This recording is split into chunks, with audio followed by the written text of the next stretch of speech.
but only a little. I think I'm going to be the comic relief, and you'll find out why as we go on, because I'm not going to talk about technology very much at all. Let me get out of this. I also think that I've really focused today on the theory of relativity.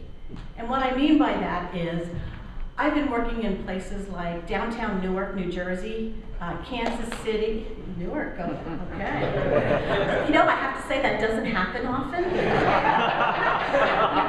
And I'm a fan. We're doing some work right now in New Orleans. I'm just back from Bangladesh, from Chile, and everybody there says, we want to be just like Silicon Valley or Boston. You know, so to be here at Boston saying, how do we build our ecosystem stronger, feels a little strange considering everybody thinks we have it figured out, and we're still trying to go. So my theory of relativity is, it's all relative.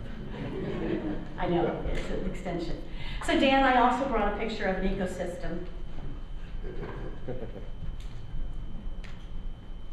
Have you opened? So there's my ecosystem. And here's why I think I'm the comedy relief. I think for the most part this morning we've been talking about the trees, absolutely critical trees, the big companies, the technology companies, the companies that are going to grow to the other big companies.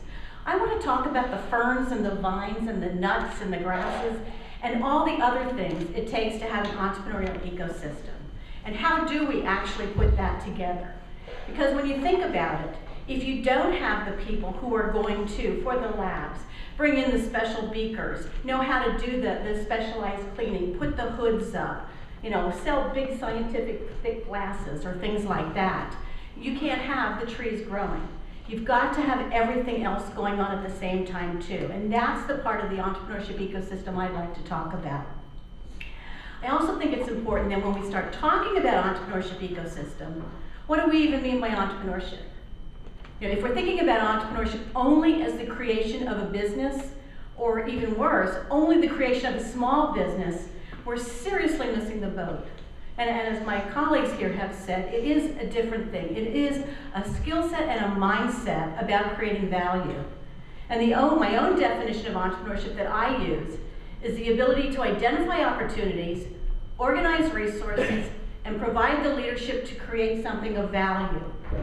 Opportunities, resources, leadership, value. And the value certainly is economic, but it's also societal, cultural. It's on many, many, many different levels. Put that all together in an environment that supports the development of that, and now you're really cooking. So let's talk about what it takes, because like everything else with entrepreneurship, it's really multi-levels that you need to have a healthy ecosystem. So this could be Zoe. Was it Zoe you talked about? This could be Zoe, this could be anybody. But the first part of having a healthy ecosystem about entrepreneurship, where people do think entrepreneurially, is about the kids. I think the most important thing we can do for an entrepreneurship education is have the kindergarten teachers understand entrepreneurship. It's about the creativity, it's back to the opportunities, it's back to the personal self-confidence that I can create my own life, both personal and professional. So it's really starting with the kids to have them think in different ways. And one of the things I've actually been asked to mention by Babson is to look at our Lemonade Day that's coming up, where it is focused on helping kids think about their lives in terms of entrepreneurship. So Lemonade Day, stay tuned. The second part is, if kids understand they can think about entrepreneurship, are the resources in place for people to start businesses? You know, frankly, it's not that hard to start a business. You know, this is the one part of it, especially the kind of businesses, the leaves and the ferns that I'm talking about. But are they in place that you can really start one and get it going? With the second one being, are the resources in place for businesses to grow and to last, to be sustainable types of businesses? So any kind of ecosystem really needs all three of these things. Kids will think about it, people can start them, people can grow them, if they so choose. Because frankly, a lot of people don't choose to grow their businesses. They're very happy with the creation of their life and living in much, much smaller kinds of businesses. Well, since I am a professor, I brought one kind of didactic slide, because I want to pull this together. So the first one, that propensity, is the kids. Do people really think about it?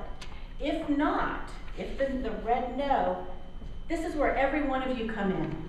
Because you're from schools, you're from for-profits, big companies, small companies, you're from government agencies.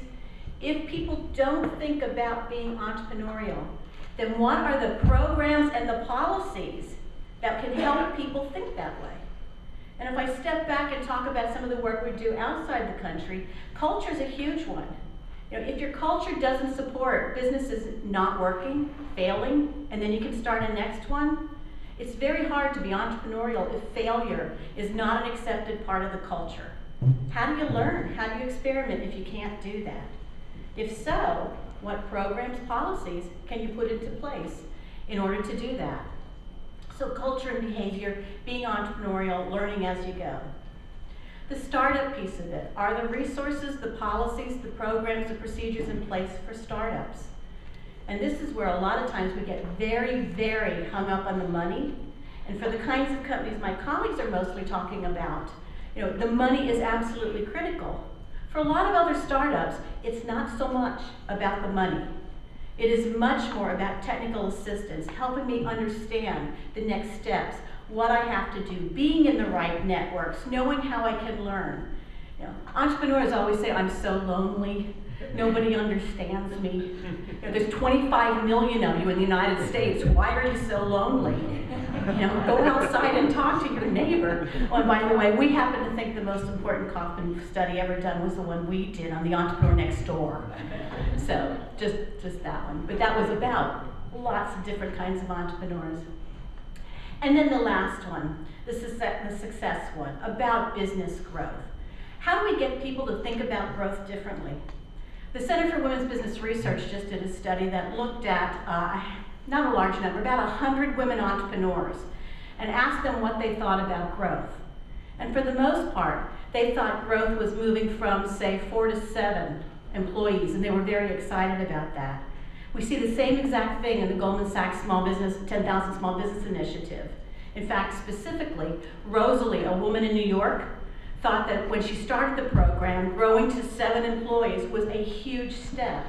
Later on, she was talking about 17 employees, and after that, it was 100 employees. So how do we get people to understand growth differently and think about what are the policies and the procedures that can do that? And the last study I'll mention is one that the Guardian Life Small Business Research Institute just put out and calls on NFIB about it. 90% of the small business owners they interviewed said they have no need right now for capital. Only 4% said access to capital was their #1 challenge. The money's important, but it's not the biggest thing. The biggest things they talk about are regulations, taxes, and healthcare. Those are the things that would make a difference for the ferns and the leaves part of the ecosystem. So to wrap up, I'm going to, shameless self-promotion. This elegantly titled new book, The Development of University-Based Entrepreneurship Ecosystems Global Practices, and I'll put a copy out there, looks at 6 schools around the world and how they use the local universities and colleges as a real focal point for building out their ecosystems, and really decided on a couple of things. It was about vision. There needs to be senior vision and engagement. It was about faculties, and this is my doctoral chair, who I've been out for 18 years and he still thinks I worked for him, so don't tell him differently. But it's about faculty leadership that understand not only the theoretical parts, which are extremely important, but the practical parts and can make the translation into economic development. It is about innovation. And here I'd like everybody to raise their hand. Seriously, put your hand up. I promise to help everyone understand that innovation does not equal technology. Thank you. And what I mean by that is we need a lot more innovation around business models. If all we do is teach people to replicate existing kinds of businesses and existing kinds of jobs, we screwed it up. Where's the innovation about new ways to work together on individual and organizational levels? Time. It does take time. If we're talking about the kids on up, we need a lot of time to build this, but it's a good time to start. And it does take money. This is gold, lots of gold. It does take money to build these infrastructures. And finally, it is the infrastructure as well. You know, how do we have all kinds of infrastructure that serves all kinds of entrepreneurs? So to close up, here's an ecosystem. How many people do Wordles? Not many. So what you're in here, every one of you is in here. What I basically did was exactly what I did. I took the attendance sheet from in here, put it into a Wordle, which, you know, plays some little games with it, and basically creates a picture of the connections among all of us. So here's our, a little Wordle showing this group here, the start of an ecosystem, and now let's talk about what it means to go on and really build it even stronger. Thank you.